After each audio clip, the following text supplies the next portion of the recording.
للشاكرين وطاعته نجاة للمطيعين ثم الصلاة والسلام على أشرف الأنبياء والمرسلين الذي مولده بمكة وهجرته بالطيبة صاحب الوقار والسكينة المدفون بأرض مدينة الذي سمي في السماء بأحمد وفي الأرض بأبي القاسم محمد اللهم صل على محمد وآل محمد.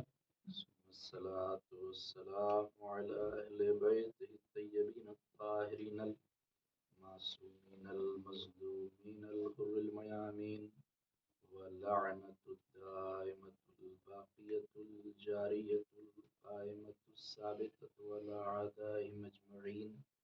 أما بعد، قال الله سبحانه تبارك وتعالى في القرآن الكريم وهو أصدق القائلين وقوله الحق والصدق. أعوذ بالله من الشيطان الرجيم. بسم الله الرحمن الرحيم. ومن يبتغي غير الإسلام دينا فلن يقبل منه وهو في الآخرة من الخاسرين. صلوات. اللهم صل على محمد وآل محمد. حاضرین بزم ازا، ماتم داران و پرسداران سید شہداء بطفیل 14 معصومین علیہ السلام اور خصوصاً بتعید حضرت بطول بنت رسول معصوم عالم جناب فاطمہ زہرا سلام اللہ علیہا. اللهم صل على محمد وآل محمد. آج اس عشرہ مجالس 1445 ہجری کانگو افریقہ میں یہ چوتھی مجلس ہے جو آپ حضرات کے لیے ہدیہ سماعت اور مجلس کی ابتدا میں چاہتا ہوں کہ اللہ کی بارگاہ میں دعا کریں.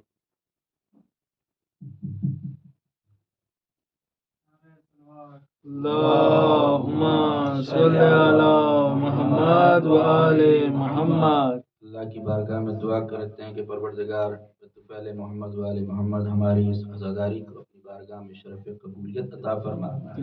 پروردگار ہم سب کو علم حاصل کرنے کی اور اس پر عمل کرنے کی توفیق عطا فرما. پروردگار پرچم اسلام کو سر بلندی و شرف عطا فرما. پرچم کفر و نفاق کو سر نگوں فرما. اور جتنے بھی مؤمنین و مؤمنات اس مجلس میں تشریف لائے ہیں اور دل میں جو جو حاجت اور دعاؤں کو اور منتوں کو لے کر آئیں، پروردگارہ ان تمام مومنین و مومنات کی تمام دعاؤں کو اپنی بارگاہ میں قبول فرما. پروردگار ہم سب کو اس سال اور ہر سال 14 معصومین کے روزوں کی زیارت نصیب فرما. آخرت میں 14 معصومین کی شفاعت نصیب فرما. پروردگار ہم سب کو زندگی کی آخری سانس تک صراط مستقیم پر محبت اہل بیت پر ثابت قدم رہنے کی توفیق عطا فرما. پروردگار ہمارے اعمال، ہمارے کردار، ہماری رفتار، ہماری گفتار سے زمانے کے امام کے دل کو راضی و خوشنود فرما. پروردگار ہمارے مولا و آقا ہمارے سید و سردار امام زمانہ کے ظہور میں تعجیل فرما. ہم سب کو اپنے مولا و آقا کے مخلص غلاموں میں شمار. ربنا تقبل منا. اللهم صل على محمد وآل محمد. مسلسل آپ حضرات کے سامنے اپنے معروضات کو عرض کر رہا ہوں اور آج یہ ارادہ کیا کہ اس آیت کا ترجمہ کروں کہ ابھی تک اس آیت کا ترجمہ بھی آپ کے سامنے پیش نہیں کر پایا. یہ آیت سورہ مبارکہ آل عمران کی آیت نمبر قدر میں سینک ہے 85 ہے کہ اس میں ارشاد خداوندی ہو رہا ہے کہ وَمَن يَبْتَغِي غَيْرَ الْإِسْلَامِ دِينًا فَلَن يُقْبَلَ مِنْهُ وَهُوَ فِي الْآخِرَةِ مِنَ الْخَاسِرِينَ. اور جو شخص اسلام کے علاوہ کسی اور دین کو فالو کرے گا تو اس سے ایکسیپٹ نہیں کیا جائے گا، وہ اس سے قبول نہیں کیا جائے گا. وَهُوَ فِي الْآخِرَةِ مِنَ الْخَاسِرِينَ. اور ایسا انسان آخرت میں لوزر ہوگا اور خسارہ اٹھانے والا ہوگا اور نقصان اٹھانے والا ہوگا. اور اس کے بعد پھر فوراً ہی اللہ نے اسی سورہ آل عمران کی آیت نمبر 19 میں آیت نمبر 19 میں اللہ نے ارشاد فرمایا کہ ان الدین عند اللہ الاسلام. بے شک اللہ کے نزدیک دین صرف اسلام ہے. کچھ لوگ یہاں پر یہ ترجمہ کرتے ہیں کہ اللہ کے نزدیک پسندیدہ دین اسلام ہے، جبکہ اس آیت کا ٹرانسلیشن یہ نہیں ہے کہ ان الدین عند اللہ الاسلام. اللہ کے نزدیک پسندیدہ دین اسلام ہے، ایسا نہیں ہے، بلکہ آیت کا ٹرانسلیشن یہ ہے کہ ان الدین، ان حرف مشبہ بالفعل ہے، ان الدین بے شک دین، عند اللہ اللہ کے نزدیک اسلام، یعنی اللہ کے نزدیک دین صرف اسلام ہے۔ جتنے بھی دین ہیں دنیا میں وہ لوگوں کے بنائے ہوئے دین ہیں، وہ لوگوں کے بنائے ہوئے مذہب ہیں، لیکن جس کو خدا دین سمجھتا ہے، جس کو خدا مذہب سمجھتا ہے، جس کو خدا ضابطۂ حیات سمجھتا ہے، وے آف لائف سمجھتا ہے، وہ صرف اور صرف اسلام، اونلی اسلام ہی ایسا ریلیجن ہے کہ جس کے لیے اللہ نے کہا کہ دین صرف اور صرف میرے نزدیک اسلام ہے۔ تو اللہ کا پسندیدہ دین اگر اسلام ہے تو اس کے اندر کچھ نہ کچھ اسپیشلٹیز بھی ہوں گی، کچھ نہ کچھ اسلام کی کوالٹیز بھی ہوں گی کہ جس کی وجہ سے اللہ اسلام کو پسند کرتا ہے۔ تو اس کی اسپیشلٹی کیا ہے اور کوالٹیز کون سی ہیں اسلام کی کہ یہ اللہ کا محبوب دین ہے، یہ اللہ کا مرغوب دین ہے اور اس دین کو اللہ نے پسند کیا ہے۔ لہذا سب سے پہلے اگر ہم لفظ اسلام کو دیکھیں، اسلام کا جو لفظ ہے 5 حرفوں سے مل کر بنا ہے لفظ اسلام، اور اس کا جو مصدر ہے وہ ہے سلم، سلم سے بنا ہے اسلام۔ سلم یعنی سلامتی، امن، سکون، شانتی اور پیس۔ اسلام یعنی ایک ایسا مذہب، ایک ایسا دین، ایک ایسا دھرم کہ جس میں شانتی ہے، جس میں سکون ہے، جس میں پیس ہے اور جس میں ہر طرح کی سلامتی ہے۔ اور یہی وجہ ہے کہ اسلام میں جب ایک مسلمان دوسرے سے ملتا ہے تو حکم ہے کہ اذا خاطبهم الجاہلون قالوا سلاما، اگر کوئی جاہل بھی صاحبان ایمان سے ملتا ہے تو وہ کہتے ہیں سلام علیکم، یہ السلام علیکم سلام کرتے ہیں۔ تو حکم ہے سب سے پہلے اسلام میں کہ جب کسی سے بھی ملو تو سب سے پہلے فرسٹ آف آل اسے سلام کرو۔ سلام کیا ہے؟ سلام کا مطلب کیا ہے؟ سلام علیکم یعنی میں تمہاری سلامتی چاہتا ہوں۔ ایک انسان سامنے والے انسان کو کہہ رہا ہے کہ میں تمہاری سلامتی چاہتا ہوں، یعنی میں تمہیں کوئی نقصان پہنچانا نہیں چاہتا، میں تمہیں کوئی ضرر پہنچانے والا نہیں ہوں، میں تمہیں کوئی تکلیف پہنچانے والا نہیں ہوں، کیونکہ میں مسلمان ہوں تو مسلمان دوسرے مسلمان کی سلامتی چاہتا ہے، مسلمان دوسرے مسلمان کی بھلائی چاہتا ہے اور اس کی خیر خواہی رکھتا ہے۔ تو آپ خود دیکھیں اور خود غور و فکر کریں اور خود سوچیں اور خود توجہ کریں اس بات پر کہ وہ اسلام ایک ایسا دھرم کہ جو سلام میں ہی کہہ رہا ہے کہ میں تمہاری سلامتی چاہتا ہوں، تو وہ اسلام دہشت گردی کیسے سکھا سکتا ہے؟ وہ اسلام ٹیرورسٹ کیسے سکھا سکتا ہے کہ تم دوسروں کو قتل کر دو، دوسروں کا خون بہا دو، دوسروں کے مال و اسباب کو لوٹ لو؟ یہ کیسے ممکن ہو سکتا ہے کہ اسلام دہشت گردی سکھائے؟ یہ ممکن ہی نہیں ہے کہ اسلام دہشت گردی سکھائے، اس لیے کہ اسلام امن اور سکون کا مذہب ہے۔ لہذا سب سے پہلے جب ہم ملتے ہیں ایک دوسرے سے تو کہتے ہیں سلام علیکم، اور ساتھ ہی ساتھ سلام کے ساتھ ساتھ کچھ بھائیوں کا یہ بھی طریقہ ہے کہ وہ کہہ دیتے ہیں کہ یا علی مدد، سلام علیکم پھر یا علی مدد، اور جواب میں سامنے والا کہتا ہے علیکم السلام مولا علی مدد۔ تو آج ہی صبح میں علامہ عقیل الغربی کی کلپ آئی جو پاکستان میں وہ خطاب کر رہے ہیں کہ جب ان سے یہ سوال کیا گیا، کچھ لوگ یہ کہنے لگے کہ یا علی مدد نہیں کہنا چاہیے سلام کے ساتھ، کیوں کہ شرک ہو جائے گا، بدعت ہو جائے گا، تو انہوں نے یہی جواب دیا، اور آج صبح یہ کلپ میری نظروں سے گزری کہ جب عرب ایک دوسرے سے ملتے ہیں تو کہتے ہیں مرحبا، کیا کہنے ہیں، اور جب انگلستان میں رہنے والے، انگلینڈ میں رہنے والے ایک دوسرے سے ملتے ہیں تو ہیلو یا ہائی کہتے ہیں۔ تو اس میں تو کوئی ان کے اوپر فتویٰ نہیں لگاتا ہے، تو اگر یا علی مدد کہتے ہیں تو یہ شرک کیسے ہو گیا؟ یا علی مدد کہنا بدعت کیسے ہو گیا؟ تو سلام علیکم کہہ کے یہ بتاتے ہیں کہ ہم مسلمان ہیں، یا علی مدد کہہ کے بتاتے ہیں کسی اور کے چاہنے والے نہیں، علی کے چاہنے والے۔ صلوات پڑھیں مل کر محمد والے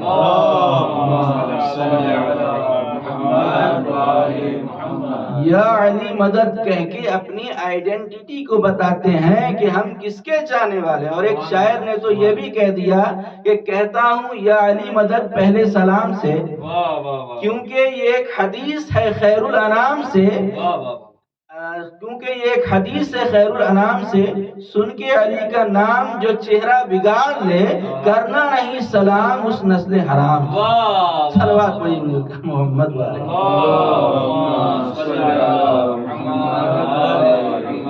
تو سلام امن کا پیغام ہے، سلام سکون کا پیغام ہے، سلام سلامتی کا پیغام ہے. اسی لیے حکم ہے کہ سب سے پہلے سلام کریں، اور یہ ہمارے نبی حضرت محمد مصطفیٰ صلی اللہ علیہ وآلہ وسلم کی سنت و سیرت ہے کہ آپ سلام میں ہمیشہ پہل کیا کرتے. ہمارے یہاں کیا طریقہ ہے کہ جو چھوٹا ہوتا ہے وہ بڑے کو سلام کرتا ہے، یہی تو رائج ہے ہمارے یہاں طریقہ. لیکن ہمارے نبی کی سیرت و سنت کیا ہے کہ آپ چھوٹے چھوٹے بچوں کو بھی سلام کرنے میں پہل کرتے تھے. پہلے آپ، اس سے پہلے کہ کوئی آپ کو سلام کرے، آپ پہلے سلام کرتے تھے. اور حدیث میں بھی یہ بات آئی ہے کہ البادیو بالسلام بریء من الکبر، جو شخص سلام میں پہل کرتا ہے تو اس کے اندر سے تکبر اور اہنکار ختم ہو جاتا ہے. پھر اس کے اندر اہنکار اور غرور نہیں رہتا ہے، کیونکہ وہ سلام میں پہل کر رہا ہے. تو سلام میں پہل کرنے سے غرور و اہنکار سے انسان کو نجات مل جاتی ہے. لہذا پیغمبر اسلام کی سنت تھی کہ ہمیشہ پہلے سلام کیا کرتے تھے. ایک مرتبہ ایک بزم میں ایک نواب صاحب بیٹھے ہوئے تھے اور ایک بچہ آیا تو اس نے ان کو سلام نہیں کیا. تو وہ کہنے لگا کہ اس نے مجھے سلام نہیں کیا، یعنی وہ شکایت کرنے لگے کہ اس نے مجھے سلام نہیں کیا ہے، اس کو مجھے سلام کرنا چاہیے. تو وہاں پر ایک شاعر بھی بیٹھے ہوئے تھے.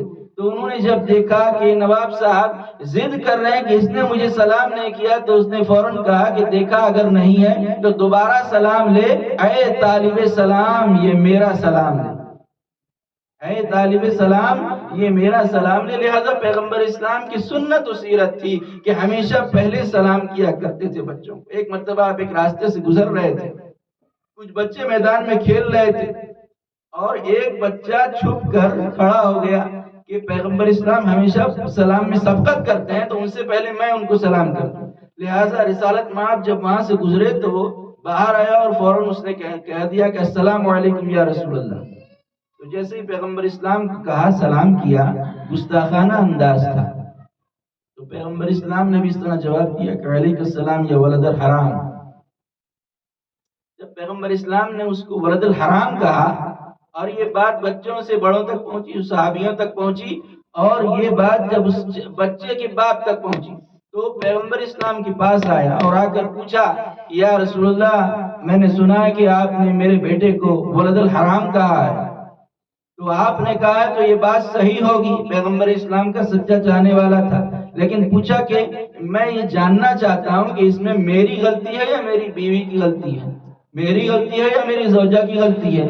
تو پیغمبر اسلام نے فرمایا کہ جس رات اس کا نطفہ ٹھہرا تھا اس دن تمہاری جو غذا تھی وہ مال حرام سے تھی، اور مال حرام جو ہے، جب انسان مال حرام کھاتا ہے تو اثر ضرور دکھاتا ہے. لہذا مال حرام کا یہ اثر ہے کہ وہ گستاخ مصطفیٰ ہے. لہذا اب ایک قانون تو بن گیا، ایک بات تو سمجھ میں آ گئی کہ جو گستاخ پیغمبر اسلام ہوتا ہے ضرور اس کے جسم میں مال حرام ہوتا ہے. اب آپ ڈھونڈ لیجئے اسلام میں شروع سے لے کر آخر تک کہ کس نے پیغمبر اسلام کی توہین کی. صلوات پڑھیں مل کر محمد اللہم صلی علی محمد وآل محمد. تو یہ اسلام ہے کہ جو پیغمبر اسلام کی بڑی محنتوں اور مشقتوں سے پھیلا ہے. تو اسلام ایک ایسا دین ہے کہ جس کو بنانے والا خدا ہے، بنانے والے کا نام خدا ہے. اب اسلام خود بخود آ نہیں سکتا، خود بخود دنیا میں پھیل نہیں سکتا، اور جب پھیل جائے اور دوسرے ادیان اس کے اوپر غالب آنے لگیں تو خود بخود اپنی حفاظت کر نہیں سکتا. لہٰذا ضروری ہے کہ اسلام کو کوئی لانے والا چاہیے، اسلام کو کوئی پھیلانے والا چاہیے، اور جب پھیل جائے تو اسلام کو دشمنوں سے بچانے والا چاہیے. لہذا اسلام کو لانے والے کا نام ہے محمد، اسلام کو پھیلانے والے کا نام ہے علی، اور اسلام کو بچانے والے کا نام ہے حسین. اور جب یہ تینوں عظیم ہستیاں اسلام کو لا رہی تھیں، اسلام کو پھیلا رہے تھے اور اسلام کو بچا رہے تھے، تو اس وقت تک کامیاب نہیں ہوئے جب تک کہ ایک عورت نے ساتھ نہیں دیا۔ جب تک کہ ایک عورت نے ان تینوں کا ساتھ نہیں دیا اس وقت تک کامیاب نہیں ہوئے۔ جب ہمارے نبی اسلام لا رہے تھے تو جناب خدیجہ نے ساتھ دیا، جب مولا کائنات اسلام پھیلا رہے تھے تو جناب فاطمہ زہرا نے ساتھ دیا، اور جب حسین اسلام بچا رہے تھے تو جناب زینب نے ساتھ دیا۔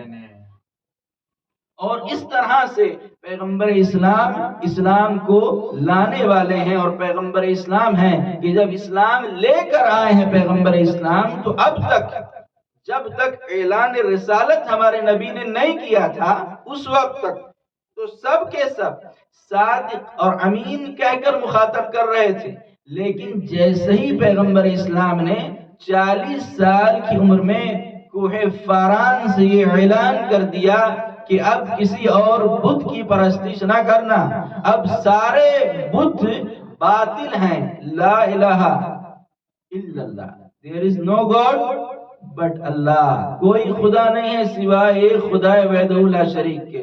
بس جیسے ہی یہ کہا کہ یہ 360 بتوں کو اب نہ پوجنا تو سب کے سب دشمن ہو گئے، سب کے سب مخالف ہو گئے پیغمبر اسلام کے، اور لوگ یہ سوچنے لگے کہ یہ اپنا دھرم اور اپنا دین اور اپنا مذہب پھیلانا چاہتے ہیں اور پہنچانا چاہتے ہیں اور اس کی تبلیغ کرنا چاہتے ہیں، تو کچھ ایسے الزامات ان کے اوپر لگا دیے جائیں کہ یہ اپنے مقصد میں کامیاب نہ ہو سکے۔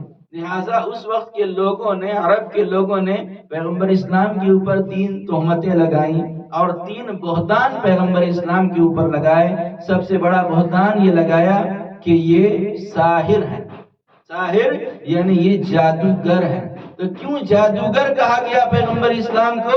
جادوگر کہنے کی وجہ یہ تھی کہ اگر جادوگر ہوگا تو جادوگر سے کوئی ڈرے یا نہ ڈرے، عورتیں ضرور جادوگر سے ڈرتی ہیں، جو جادو کرنے والا ہے عورتیں اس سے ڈرتی ہیں، تو اگر جادوگر کہیں گے تو عورتیں دور ہو جائیں گی، عورتوں تک ان کا پیغام نہیں پہنچ سکے گا۔ اور دوسرا جو الزام لگایا گیا وہ مجنون، نعوذ باللہ، کہ پیغمبر اسلام کی دماغی حالت ٹھیک نہیں ہے، نعوذ باللہ، خاکم بدہن، کہ یہ پاگل اور مجنون ہے۔ پاگل اور مجنون کیوں پیغمبر اسلام کو کہا گیا؟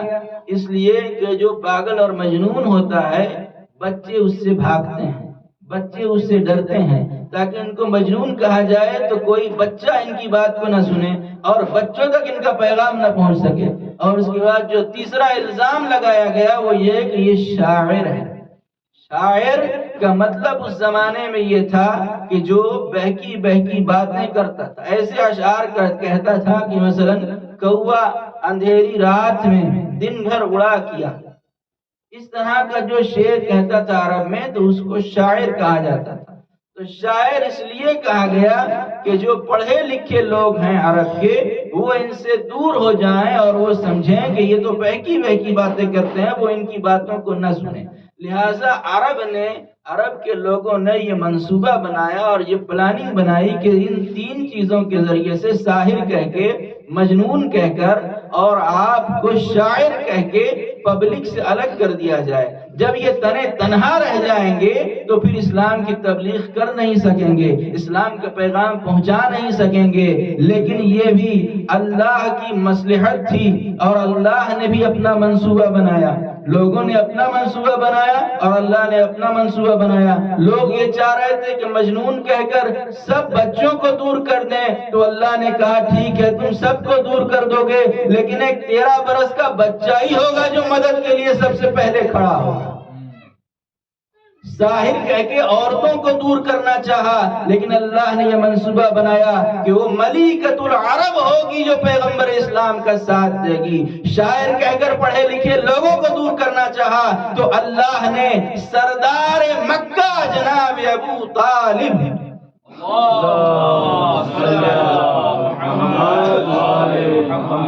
کو مددگار بنا دیا پیغمبر اسلام کا، اور پیغمبر اسلام کی حفاظت کرنے والا بنا دیا۔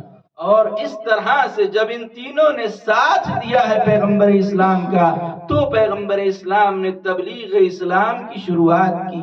اور کس طرح سے پیغمبر اسلام نے اس دین کی شروعات کی کہ سب سے پہلے جب آیت آئی ہے وانذر عشیرتک الاقربین، اعلان نبوت کے بعد کہ اے میرے نبی وانذر ڈرائیے اپنے خاندان میں سے اپنے قریبی لوگوں کو، دعوت کا آغاز کرنا چاہتے ہیں، تبلیغ کرنا چاہتے ہیں تو سب سے پہلے اپنے قرابت داروں کو ڈرائیے خوف خدا سے۔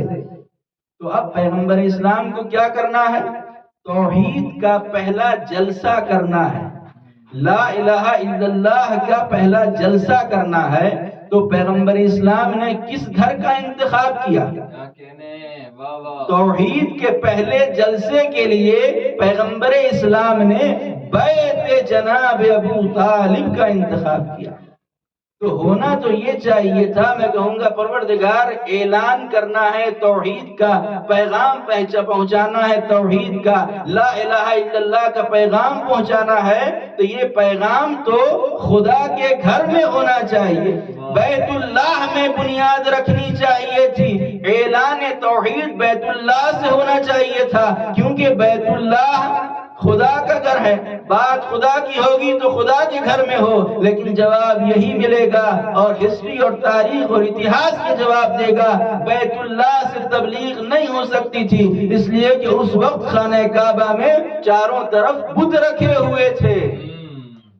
تو کیونکہ چاروں طرف بت رکھے ہوئے تھے لہٰذا ممکن نہیں تھا، پاسبل نہیں تھا کہ بتوں کے سامنے توحید کا اعلان ہو، لہٰذا پیغمبر اسلام نے جناب ابو طالب کے گھر کا انتخاب کیا۔ تو اب ایک بات تو واضح ہو گئی کہ رحمان کے گھر میں تو بت تھے لیکن عمران کے گھر میں بت نہیں تھے۔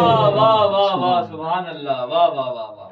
رحمان کے گھر میں تو بت تھے لیکن حضرت عمران کے گھر میں بت نہیں تھے، لہٰذا پیغمبر اسلام نے جناب ابو طالب کے گھر کا انتخاب کیا اور ایک مرتبہ مولا کائنات کو بلایا اور بلا کر کہا کہ یا علی دعوت کا انتظام کرو اور ان 40 لوگوں کو، ان 40 کافروں کی دعوت کا انتظام کرو کہ میں اسلام کا پیغام پہنچانا چاہتا ہوں۔ لہٰذا لوگوں کو بلایا گیا اور مولا کائنات نے انتظام کیا گھر کے اندر، اور جب سب کے سب لوگ آ چکے تو سب سے پہلے تو کھانا پیش کیا گیا دعوت ذوالعشیرہ میں، اور جب سب کھا چکے تو ایک مرتبہ ابو لہب اپنی جگہ سے کھڑا ہوا اور کھڑا ہونے کے بعد کہتا ہے کہ لوگوں ان کی بات نہ سننا، اس لیے کہ تم نے نہیں دیکھا کہ کھانا کتنا کم تھا اور اتنے کم کھانے میں سب نے کھا لیا، یہ جادوگر ہیں، یہ جادو کرتے ہیں۔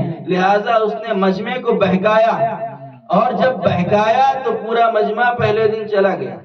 پھر دوسرے دن آپ نے کہا کہ علی دعوت کا انتظام کرو، دوسرے دن بھی مولا کائنات نے دعوت کا انتظام کیا، اور اسی طرح سے جب کھانا ہو گیا تو ابو لہب کھڑا ہوا اور مجمع کو بہکایا اور مجمع نے پیغمبر اسلام کی بات نہیں سنی، مجمع چلا گیا۔ تیسرے دن بھی جب تیسرا دن آیا ہے پھر سے دعوت کا انتظام کیا، اور چاہتے ہیں پیغمبر اسلام کہ اٹھیں کہ اتنے میں ابو لہب اٹھنا ہی چاہتا تھا کہ جناب ابو طالب اپنی جگہ سے بلند ہوئے، جناب ابو طالب اپنی جگہ سے بلند ہوئے، یعنی ایک طرف سے بت پرست اٹھا اور ایک طرف سے محمد کا سرپرست اٹھا، ایک طرف سے کاذبین کا سردار اٹھا اور ایک طرف سے 14 صادقین کا باپ اٹھا، سبحان اللہ۔ ایک طرف سے مجسمہ ضلالت اٹھا اور ایک طرف سے پیکر شرافت اٹھا۔ ابو لہب اٹھ کر چاہتا ہی تھا کہ لوگوں کو بہکائے، لوگوں کو ورغلائے کہ جناب ابو طالب اٹھے، اور اٹھ کر جناب ابو طالب نے غیظ و غضب کی عالم میں ابو لہب سے کہا اسکت یا حمار، اے حمار، اے گدھے خاموش ہو جا۔ بس یہ کہہ کر ابو لہب کو بٹھا دیا، اور جب غیظ و غضب کی عالم میں ابو لہب کو بٹھایا تو ایک مرتبہ محبت کے ساتھ اور الفت کے ساتھ اور محبت بھرے لہجے سے اپنے بھتیجے محمد کی طرف مخاطب ہوئے اور مخاطب ہو کر کہتے ہیں قم یا سیدی و مولائی، اے میرے سردار اور اے میرے مولا، اب آپ کھڑے ہو جائیے۔ اپنے بھتیجے کو سردار بھی کہہ رہے ہیں، اپنے بھتیجے کو مولا بھی کہہ رہے ہیں۔ عرب میں اس سے پہلے کبھی کسی چچا نے اپنے بھتیجے کو اپنا سردار نہیں کہا، مولا نہیں کہا، لیکن یہ صرف ابو طالب ہیں جو محمد کو سردار بھی کہہ رہے ہیں، محمد کو مولا بھی کہہ رہے ہیں۔ تو یہ ماننا پڑے گا کہ محمد ابو طالب کا صرف بھتیجا نہیں تھے، بلکہ ابو طالب کا عقیدہ تھے، ابو طالب کا عقیدہ تھے۔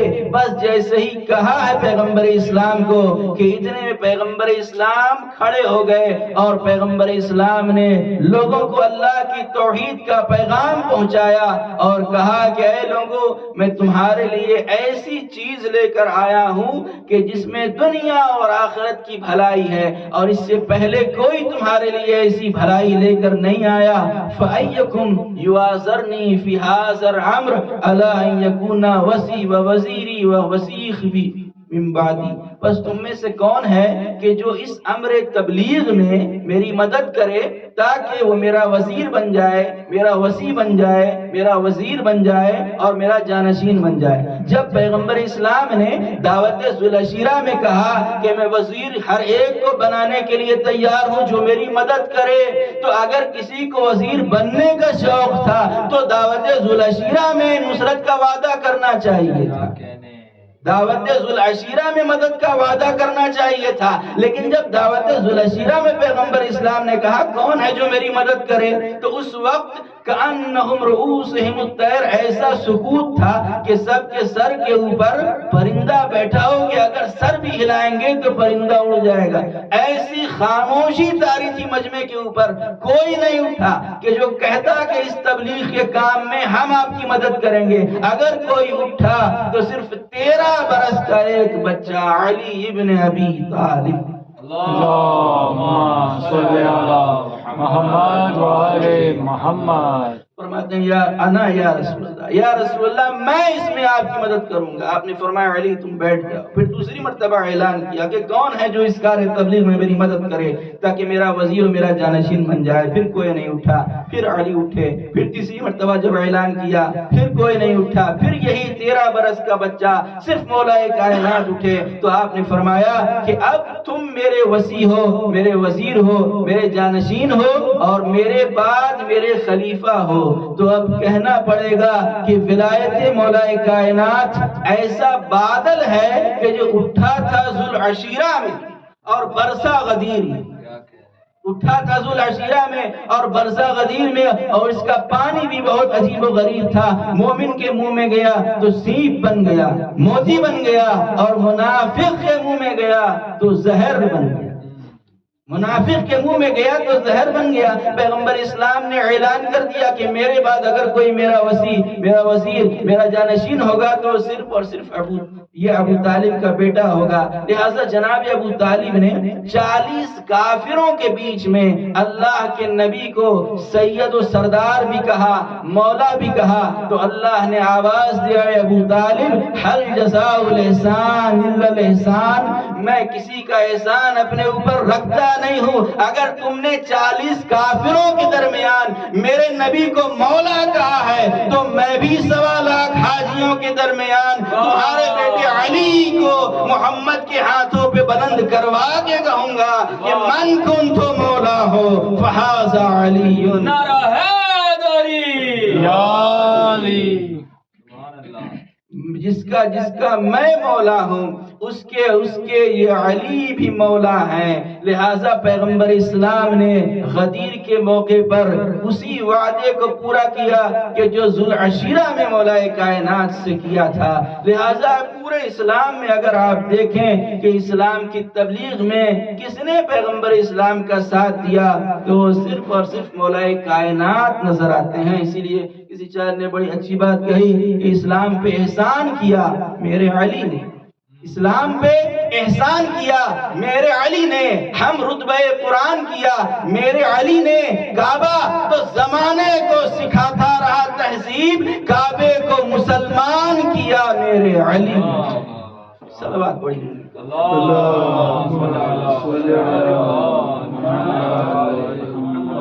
تو یہی وہ ہستیاں ہیں کہ تبلیغ اسلام میں ان کا ہی سب سے بڑا ہاتھ ہے اور ان کا ہی سب سے بڑا رول ہے۔ ایسا کردار دنیا کے سامنے پیش کیا کہ اگر دشمن بھی سامنے آتا ہے تو وہ کردار کو دیکھ کر اپنے دین کو بدل دیتا ہے اور اس کا دل بھی نرم ہو جاتا ہے۔ آج کی شب جو مخصوص ہے حضرت حر علیہ السلام سے۔ آپ دیکھیں کہ حضرت حر کون ہے؟ لکھنؤ کے سرور نواب لکھنوی نے بہت اچھی بات کہی کہ جب شبتا سحر حر کا نظریہ بدل گیا، جب شبتا سحر حر کا نظریہ بدل گیا، سرور کی راہ روکنے والا بدل گیا۔ آیا تھا جنگ کرنے کو حر اور کیا جہاد، آیا تھا جنگ کرنے کو حر اور کیا جہاد، میدان تو وہی رہا خیمہ بدل گیا، میدان تو وہی رہا خیمہ بدل گیا۔ حر کو کس طرح سے امام حسین نے معاف کیا ہے۔ جب حضرت یوسف کے بھائیوں کو اپنی غلطی کا احساس ہوا تو اپنے بابا یعقوب کے پاس گئے اور جا کر کہنے لگے کہ بابا ہمیں اپنی غلطی کا احساس ہے کہ ہم نے یوسف کے ساتھ بڑی ناانصافیاں کی ہیں، انہیں کنویں میں ڈالا، بازار میں بیچا اور ان کے اوپر ظلم و ستم کیے ہیں، آپ اللہ سے ہمارے لیے معافی طلب کریں کہ اللہ ہمیں معاف کر دے۔ تو جناب یعقوب نے کہا سوف استغفر لکم ربی۔ فیوچر کے لیے دو لفظ عربی میں استعمال ہوتے ہیں، سین اور سوفا۔ سین آئندہ قریب کے لیے ہے، سوفا آئندہ بعید کے لیے۔ جناب یعقوب نے کہا میں معافی مانگوں گا لیکن آئندہ بعید میں خدا سے تمہارے لیے توبہ کروں گا، استغفار کروں گا، لیکن تھوڑے دنوں کے بعد تو یہ جناب یعقوب ہیں، جب بیٹوں نے معافی کی درخواست کی، کہا معافی خدا سے طلب کروں گا لیکن کچھ دنوں کے بعد، لیکن جب حر نے آ کے کہا کہ مولا کیا میری خطا معاف ہو سکتی ہے، آپ نے حر کو گلے سے لگا کے فرمایا حر میں نے بھی معاف کیا، میرے پروردگار نے بھی معاف کیا۔ یہ ہیں امام حسین علیہ السلام کہ جب حر جیسا خطا کار بھی آ رہا امام کی طرف چل کے تو حر کے استقبال کو عباس و اکبر آ گئے، ایک قطرے کے لیے دو سمندر آ گئے۔ ایک قطرہ تھا حر، لیکن جب حر امام کا مہمان بن کر آیا ہے تو امام علیہ السلام نے عباس سے بھی کہا، علی اکبر سے بھی کہا کہ استقبال کے لیے بڑھو، جبکہ حر کی خطا بہت بڑی تھی، حر بہت بڑا خطا کار تھا، حر ہی تو تھا جو گھیر کر کربلا تک لایا تھا امام علیہ السلام کو، حر ہی تو تھا کہ جس نے امام کے ساتھ گستاخی کی۔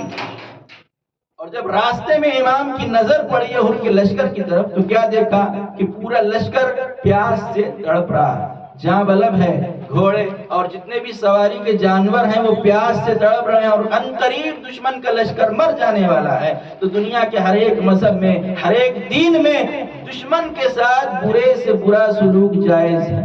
کوئی دین دنیا کا نہیں ہے جو دشمن کے ساتھ برے سلوک کا حکم نہ دے۔ امام حسین چاہتے تو پانی نہ دیتے، حر کا لشکر اسی وقت مر جاتا، لیکن حسین صرف امام ہی نہیں ہے، حسین اس کے بیٹے ہیں کہ جو قاتل کو شربت پلاتا ہے، حسین فرزند ساقی کوثر ہے۔ جب ساقی کوثر کے بیٹے نے دیکھا کہ حر کی فوج پیاسی ہے، حر کے جانور پیاسے ہیں، مولا سے برداشت نہ ہو سکا، جناب عباس کو بلایا، علی اکبر کو بلایا، عباس و علی اکبر مشک میں پانی بھرو اور جتنی حر کا یہ پورا رسالہ ایسے سیراب کرو اور جانوروں کو بھی پانی پلاؤ۔ امام نے فرمایا تھا کہ گھوڑے کے سامنے سے، کیونکہ عادت ہوتی ہے گھوڑے کی کہ وہ سر کو نیچے پانی پیتا اور سر کو بار بار اٹھا لیتا ہے، تو جب تک 3 مرتبہ گھوڑا منہ کو پانی سے نہ اٹھا لے اس وقت تک اس کے سامنے سے پانی نہ ہٹایا جائے۔ اور یہاں تک کہ عباس و علی اکبر جب سب کو سیراب کرنے لگے تو امام نے دیکھا کہ ایک شخص ہے فوج حر کا کہ جو اتنا پیاسا ہے کہ پیاس کی وجہ سے پانی پی نہیں پا رہا ہے، تو امام خود اس کے قریب گئے اور اپنے ہاتھ میں، اپنے چلو میں پانی لے کر ساقی کوثر کے بیٹے نے اسے بھی سیراب کر دیا۔ اور جب سب کے سب سیر و سیراب ہو گئے اور امام چاہتے ہیں کہ اپنے راستے کی طرف بڑھیں کہ حر سامنے آ گیا اور اس نے راستہ روکنا چاہا اور کہتا ہے کہ مجھے یزید نے حکم دیا ہے کہ میں آپ کو روک دوں اور آپ کو یہاں سے آگے نہ بڑھنے دوں۔ امام علیہ السلام نے کہا کہ حر میرے راستے سے ہٹ جا اور مجھے جانے دے، لیکن حر نے نہ سنا اور یہاں تک کہ اس نے لجام فرس میں ہاتھ ڈال دیا۔ عرب میں کسی کے گھوڑے کی لگام کو پکڑ لینا یہ بہت بڑی توہین سمجھی جاتی ہے، لیکن جیسے ہی حر نے لجام فرس پہ ہاتھ ڈالا ہے تو امام علیہ السلام نے فرمایا کہ حر تیری ماں تیرے ماتم میں بیٹھے۔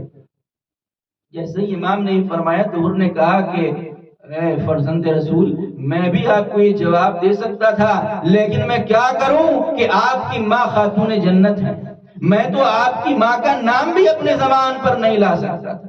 حر دشمن ضرور تھا، لشکر یزید میں ضرور تھا، لیکن حر کے اندر احترام جناب سیدہ تھا، اور یہی احترام شہزادی کونین سبب بنا حر کی نجات کے لیے۔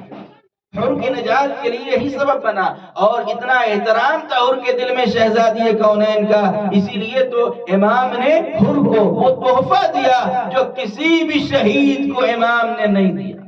حر کو وہ تحفہ امام علیہ السلام نے دیا، لہذا حر نے راستے کو روکا تھا، اور جب یہی حر ہے، کربلا کا میدان ہے، اور شب عاشور نمودار ہوئی، عاشور کی شب نمودار ہوئی، دونوں طرف فوجوں میں، ایک طرف امام علیہ السلام کی طرف اور دوسری طرف یزید کی فوج میں جنگ کی تیاریاں ہونے لگیں، اور عنقریب صبح میں جنگ ہونے والی ہے کہ حر ہے کہ جو گھوڑے کے اوپر بیٹھا ہے، اور حر ہے جو پریشان ہے اور کسی گہری فکر میں ڈوبا ہوا ہے کہ اتنے میں دسترخوان خیمے کے اندر لگ چکا ہے، اور حر کا غلام ہے کہ جو اپنے آقا کے پاس آیا اور آ کر کہتا ہے آقا چلیے دسترخوان لگ گیا ہے، لوگ کھانے کا انتظار کر رہے ہیں۔ حر نے کہا جاؤ میں تھوڑی دیر کے بعد آتا ہوں، اور حر کا غلام چلا گیا۔ لیکن جب حر نہیں آیا کھانے کے لیے دسترخوان پر، تو ایک مرتبہ حر کا بیٹا بھی آیا، اور بیٹے نے آ کر کہا کہ بابا چلیے دسترخوان لگ چکا ہے، کھانے کے لیے چلیے، سب آپ کا انتظار کر رہے ہیں۔ ایک مرتبہ حر نے اپنے بیٹے کو قریب بلایا، اور بلانے کے بعد کہا کہ بیٹا جن آوازوں کو میں سن رہا ہوں کیا تم بھی ان آوازوں کو سن رہے ہو؟ حر کے بیٹے نے کہا ہاں بابا، یہ تو خیام حسینی کی طرف خیام حسینی سے چھوٹے چھوٹے بچوں کے رونے کی آواز آ رہی ہے، العطش العطش کی آوازیں آ رہی ہیں۔ بس ایک مرتبہ حر نے کہا چلے جاؤ میں کھانا نہیں کھا سکتا، حر کا بیٹا بھی چلا گیا۔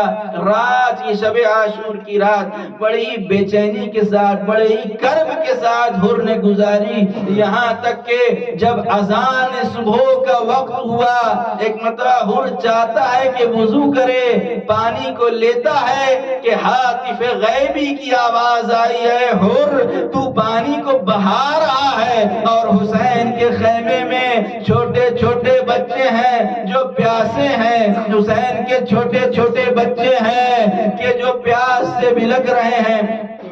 بس ایک مرتبہ حر نے وضو کیا، اور نماز صبح ادا کرنے کے بعد حر نے ارادہ کیا کہ اب فوج یزید سے امام حسین کی طرف بڑھے، اب جہنم سے جنت کی طرف آگے بڑھے، کہ حر چاہتا ہے کہ چلے، کہ حر کا غلام بھی آ گیا اور کہتا ہے آقا میں آپ کو اکیلے نہ جانے دوں گا، میں بھی آپ کے ساتھ چلنا چاہتا ہوں۔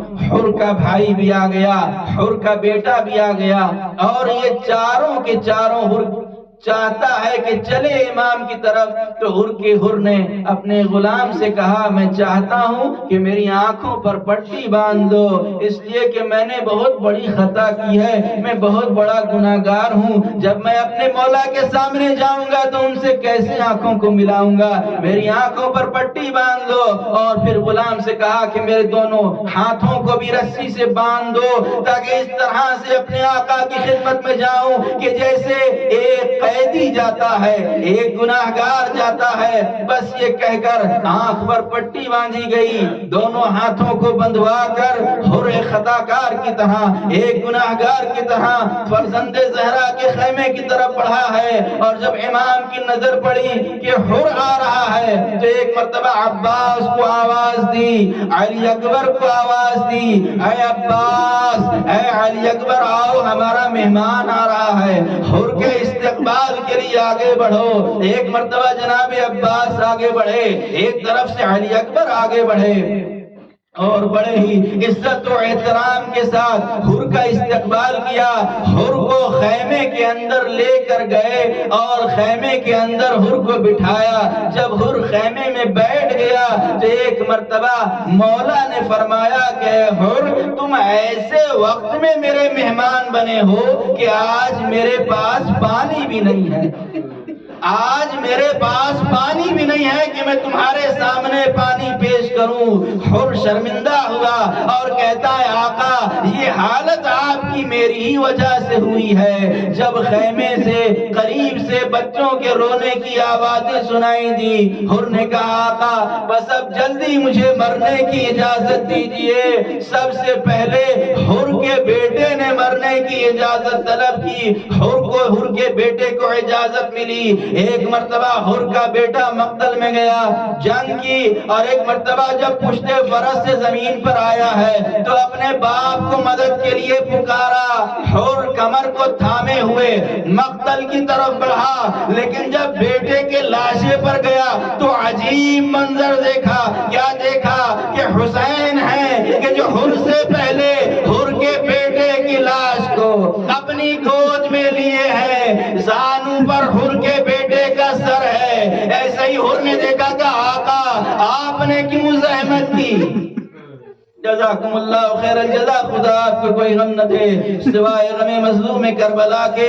ایک مرتبہ حر نے کہا آقا آپ نے کیوں زحمت کی, غلام کے لاشے پر آپ کیوں آئے. بس ایک مرتبہ امام نے ایک جملہ کہا اے حر جوان بیٹے کی لاش بوڑھے باپ کو نہیں اٹھانا چاہیے. میں کہوں گا اے آقا آج حر کے بیٹے کی لاش اٹھانے سے منع کر رہے ہیں حر کو, لیکن جب کڑیل جوان علی اکبر کربلا کی زمین پر ایڑیاں رگڑ رہا ہوگا اس وقت کیا کیجئے گا.